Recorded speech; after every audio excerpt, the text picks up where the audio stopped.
खैरपुर जे निड़े गोठ भगोदड़ो जे primary school का engineering and anti corruption officer ताईं सफ़र कंदड़ इंजीनियर मंजूर अहमद पहार। इंजीनियर मंजूर अहमद पहार खैरपुर जे निड़े गोठ भगोदड़ो इरिगेशन खाते जे तपेदार अल्लाह ॾितो पहार जे घर में जन्म वरतो। इब्तदाई तालीम की शुरुआत ज़िला खैरपुर तालका कोडीची में अबाणे गोठ जे प्राइमरी स्कूल भगोदड़ो में हासिल कई। 5 दर्जा पास करण बाद घट वसाइल आइन ताईं घट जरिया हुजण बाद हिन अगते तालीम हासिल करण जो पक्को पह करे छड़ियो। जै बाद इन वडन मुश्किलातन सा 1971 का 1975 ताईं मैट्रिक ताईं तालीम बोजदार वडा शहर में हासिल कई। मंजूर हुसैन पहार इंतहाई इज्जत वारे घराने सा ताल्लुक रखंदड़ स्कूल में संदस शुमार इलाके जे होशियार ए शरीफ शागिर्दन में थींदो हुयो। इन inter science pre engineering Periyar science college में हासिल कई ए बाद में मेरान यूनिवर्सिटी में दाखिल थियो। उन्हीं वक्त संदस इलाके जा 2 शागिर्द शबीर अहमद पहार ए मुनवर बोजदार बे साणस गड पढ़िया। इंजीनियरिंग जे पहिरें साल पढ़ाई दौरान ई संदस वालिद ओचितो बीमार थी पयो, जै सबब वफात करे वयो। संदस वालिद जो ख्वाब हुयो त पुट मंजूर अहमद पहार इंजीनियरिंग पढ़ी इंजीनियर थिए।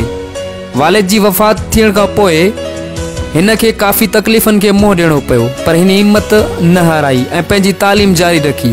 पंहिंजे वालिद जो ख्वाब पूरो करण जो सोचे वरतो।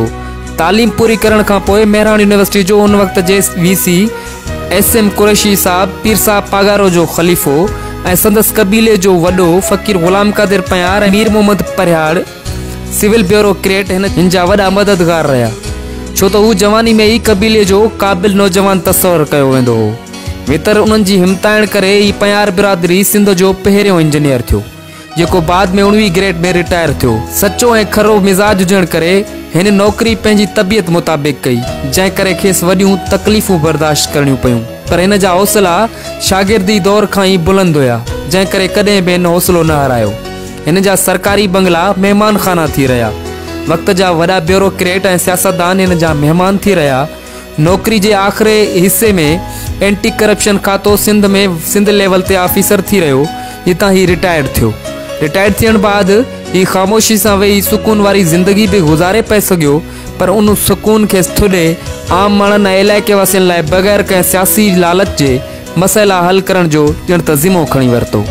न सिर्फ मसइला हल कराया, पर पंहिंजे इलाइके जे मसइलनि खे ऑफिसरनि अॻियां पेश करे तरक्याती कम रोड बिजली समेत ॿिया केतिरा ई मसइला हल पुण कराए हू समाजी ख़िदमतनि में अॻभरो रहियो।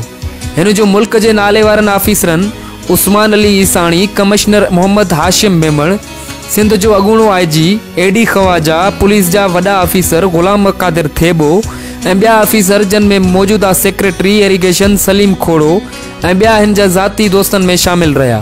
तालको कोडीची में हिन जो गोठ भगोदड़ो जूं सभु घटियूं हिन जी कोशिश सां हींअर प्योर थी पयूं थियनि। उहा स्कीम भी हिन पंहिंजे दोस्त DC नवाज़ सोहू खां मंजूर कराई ऐं ॿियनि बि तरक्याती कमनि में हिन जूं कोशिशूं शामिल रहियूं आहिनि। मंजूर अहमद पहार जे वॾनि ऑफिसरनि ऐं मिनिस्टरनि सां दोस्ती हुजण बावजूद भी हिन हुजत न कई ऐं ना ही करोड़पति थियण जी कोशिश कई।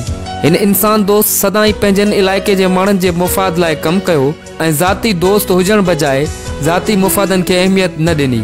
मंजूर साहब जी उन ख़ूबियुनि सबब इलाइके वासी ऐं ख़ासि करे पहार कबीले जा माण्हू बेहद इज़त ऐं एहतराम सां पेश अचनि था ऐं मुहबत अर्पींदा रहनि था। दुआ है तेड़ा अज़ीम किरदार हमेशा खुशियूं ऐं वॾी ॼमार माणीनि। आमीन।